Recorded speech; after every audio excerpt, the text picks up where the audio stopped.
So some of you might be wondering what the hell. Well, this is my 1964 Corvair Spyder.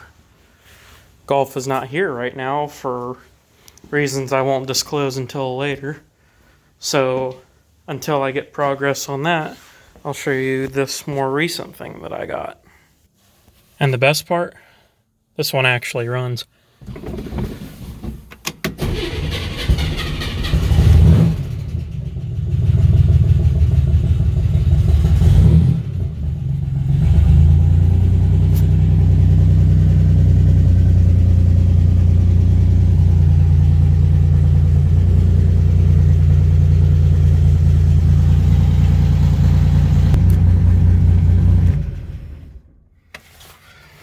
Albeit, needs a little work still yet. And still the original flat 6. This is actually a real numbers matching Spyder too, so.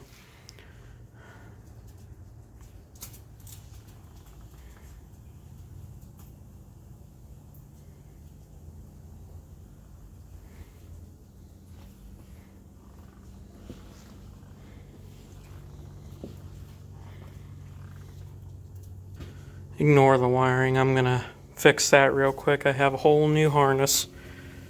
That way I can unscrew up some of the stuff that previous owner thought they needed to do. And this thing burns oil like nobody's business.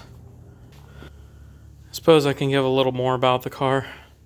Came from Nevada. Some guy up in Cleveland owned it. And whoever owned it back in Nevada probably liked this car quite a bit. You can see it still has an original parking permit sticker from their high school and their college. And, well, I would believe that it's from Nevada because underneath there is no rust. A couple of spots right here, like along the door. There's a crease right there you can kind of see. But, oh, now you can see an Iski. But, oh well. It's just character. That's all it is. Like this guy. But not only is it rust free, it runs. Has these badass Western slot mag reps that I'm guessing are probably from the 80s, maybe 70s. And it has a couple of old speed parts on it. You might not be able to see it because of the light. But those are I don't know how to pronounce it, ICO. It was a company that did a lot of air-cooled stuff, a lot of Vegas and Monzas as well. So, and I don't believe they're around anymore. So that's kind of interesting to see that they're old speed parts, I guess. Not necessarily speed, but you know what I mean. Anyway. But I like it. Picked it up for $3. I don't think I got too cheated on it. I drove it back from the guy that I bought it from, and I drove it to my wedding. I'm married now, officially. And it was a long trip. These seats are not comfortable.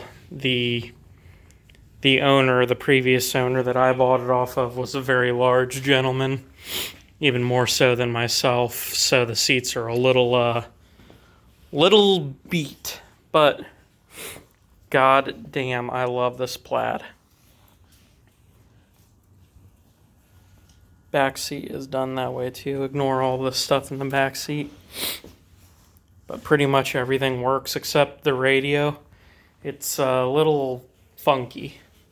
But all of the gauges work, even the boost gauge. Inner light works. Needs a mirror. And a couple other things. Gas tank. windshield wipers work because I drove home in the rain. So I thought that was pretty neat. And it's registered, ready to drive. But of course, it's October. It's about 40 degrees outside right now. And yeah, it's probably gonna end up being in here for a few months now. I don't know if I'll get to drive it anymore or not. We'll see. But I figured I'd share it. Oh, I got a new shelf, by the way. A little more organized. Now I have room to walk over here. But yeah, that's pretty much it. I think this is one of my favorite features on the car. I don't know how I'm gonna do this with with one hand, but there's a little thing that clicks in. Let's see if I can zoom. Yeah, you can kind of see it right there. You click that in, and then click in that, There it goes. Clicking in. Then you let the, oh shit. Then you let the hatch down. Pretty dope. Also has no exhaust. That will be fixed though. I can't have too many cars with no exhaust or I won't have any hearing by the time I'm 30. So that's that. There ain't many plans for it right now except drive it, fix things up, and get it more reliable than it is right now. But I figured I'd share. It's going to be another unedited video because I hate working in my office room anymore. But I think you guys get the gist of it. So I suppose I'll see you next time. Say bye, Isk.